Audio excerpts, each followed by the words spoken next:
lihat tulisan di bungkus mie instan seperti gambar ini.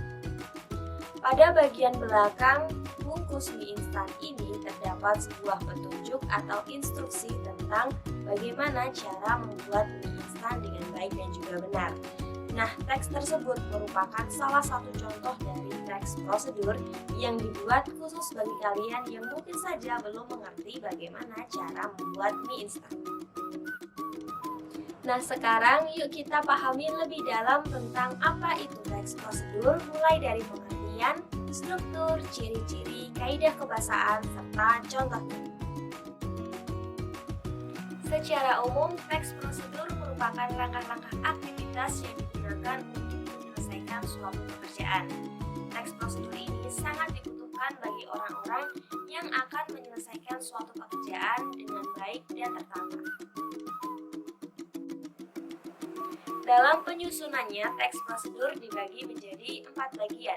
Bagian yang pertama adalah tujuan, bagian yang kedua adalah material, bagian yang ketiga adalah langkah-langkah penyusunan atau pengerjaan, dan bagian yang terakhir adalah penegasan terang atau kesimpulan. Penjelasan lengkapnya sebagai berikut. Yang pertama, tujuan. Pada awal pembuatan teks prosedur, penulis biasanya memberikan penjelasan terkait tujuan dalam penyusunan teks prosedur. Hal ini juga bisa menginformasikan hasil akhir yang akan dicapai. Yang kedua, material. Material merupakan hal-hal apa saja yang perlu dipersiapkan dan yang dibutuhkan dalam pelaksanaan atau pembuatan kegiatan tersebut. Bagian ini berisi informasi tentang alat atau bahan yang dibutuhkan dalam pelaksanaan kegiatan. Yang ketiga adalah langkah-langkah. Bagian ini menjelaskan tentang proses atau tahapan yang harus dilakukan demi mendapatkan hasil maksimal sesuai dengan tujuan dari teks prosedur. Langkah-langkah yang dibuat harus secara berurutan. Selain itu, susunannya harus logis, sistematis, dan mudah dipahami oleh pembaca. Yang keempat adalah penegasan ulang atau kesimpulan. Bagian akhir ini menjelaskan tentang simpulan dari suatu prosedur yang telah dilakukan. Bagian ini bersifat opsional, yakni boleh ada dan boleh tidak ada dalam sebuah teks prosedur. Sama halnya dengan teks yang lain, teks prosedur juga memiliki beberapa ciri-ciri yang dapat membedakan dengan teks-teks lain. Apa sajakah itu? Yang pertama ada menggunakan kalimat perintah. Yang kedua, terdapat panduan yang harus dilakukan. Yang ketiga, menggunakan kata kerja aktif. Yang keempat, menggunakan konjungsi atau kata hubung. Yang kelima, terdapat aturan dalam hal bahan atau kegiatan. Yang keenam, menggunakan kata keterangan untuk menyatakan rincian waktu, tempat, dan cara. Yang ketujuh, terdapat isi kegiatan yang dilakukan secara urut. Dalam penyusunan teks prosedur perlu dilakukan dengan baik dan juga benar dengan memperhatikan kaidah-kaidah sesuai dengan fungsinya. Nah, berikut ini adalah kaidah-kaidah teks prosedur yang umumnya digunakan. Kaidah yang pertama adalah kalimat. Kalimat-kalimat yang digunakan terbagi menjadi 3 bagian. Kalimat yang pertama adalah kalimat imperatif, kalimat yang kedua adalah kalimat deklaratif, dan kalimat yang ketiga adalah kalimat interrogatif. Kalimat imperatif. Kalimat ini merupakan kalimat yang mengandung perintah. Kalimat imperatif ditandai dengan adanya hal yang harus dikerjakan merujuk pada perintah dalam kalimat. Pada jenis kalimat ini, tanda seru digunakan untuk mengakhiri ungkapan atau pernyataan. Kemudian yang kedua ada kalimat deklaratif. Kalimat ini dikenal sebagai kalimat yang sifatnya lebih memberikan informasi dan sering juga disebut sebagai kalimat pernyataan. Pada kalimat ini, tanda baca titik digunakan untuk mengakhiri kalimat tersebut. Yang ketiga, kalimat interrogatif. Kalimat ini digunakan untuk mencari informasi dengan memberikan pertanyaan. Oleh karena itu, di akhir kalimat interrogatif diberikan tanda baca tanda tanya.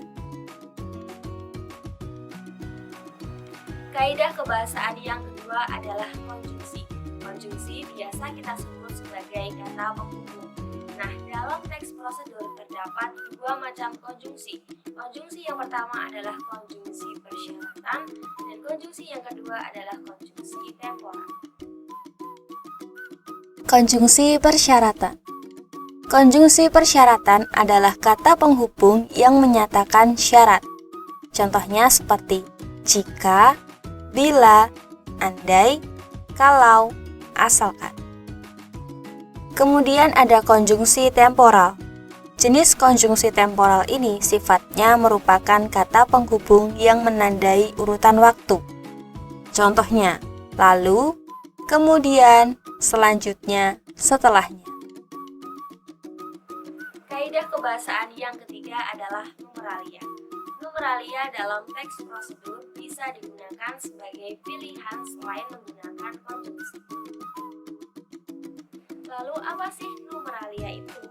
Numeralia merupakan kata bilangan yang biasanya digunakan untuk mengurutkan langkah-langkah pada teks prosedur. Contohnya seperti pertama, kedua, ketiga, dan seterusnya.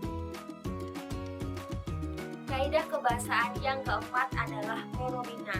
Pronomina atau kata ganti biasanya digunakan untuk menggantikan kata orang atau kata benda. Berdasarkan fungsinya, pronomina dibagi menjadi dua macam, yaitu pronomina penunjuk dan pronomina persona. Pronomina penunjuk. Kata ganti untuk menggantikan benda. Contohnya, ini, itu, tersebut. Yang kedua ada pronomina persona. Kata ganti untuk menggantikan orang. Pada pronomina persona, bagi kata ganti untuk orang tunggal.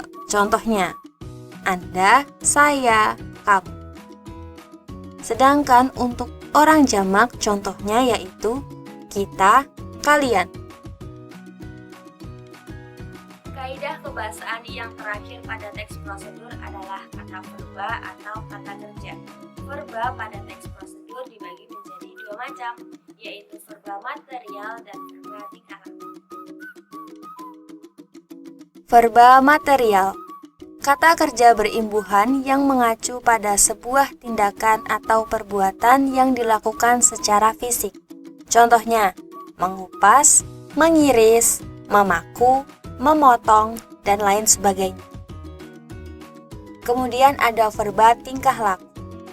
Kata kerja yang ditunjukkan lewat ungkapan. Verba ini juga dipahami sebagai kata kerja yang tidak tampak aktivitasnya. Contohnya, menyukai, berpikir, dan menyetujui. Petunjuk merupakan salah satu hal yang penting dalam kehidupan sehari-hari. Untuk mengerjakan suatu kegiatan atau pekerjaan, maka kita membutuhkan suatu panduan agar pekerjaan kita dapat selesai dengan baik dan juga benar. Nah, salah satu bentuk dari petunjuk adalah teks prosedur sesuai dengan materi yang